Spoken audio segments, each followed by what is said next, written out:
காலத்தில் ஒரு வெப்பமான கோடை நாளில் ஒரு தாகம் நிறைந்த காகம் தண்ணீரை தேடி பறந்தது.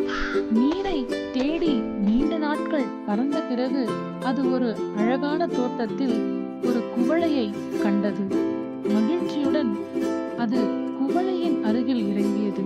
ஆனால் அது உள்ளே பார்த்தபோது அடியில் மிகவும் குறைவான நீர் இருந்தது. காகம் நீரை குடிக்க முயன்றது. ஆனால் அது மிகவும் ஆழமாக இருந்தது. தன்னுடைய தாகத்தை தீர்க்க விரும்பிய காகம் ஒரு திட்டத்தை நினைத்தது.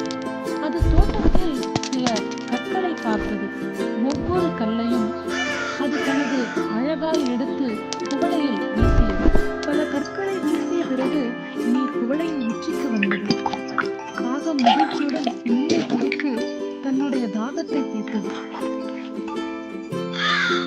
இந்த கதை சிந்தனை மற்றும் நம்மிடம் உள்ள வளங்களை பயன்படுத்தி சிக்கல்களை தீர்க்கும் முக்கியத்துவத்தை விளக்குகிறது. காகத்தின் புத்திசாலித்தனம் மற்றும் முயற்சி அதை கடுமையான சூழ்நிலையை கடக்க உதவியது.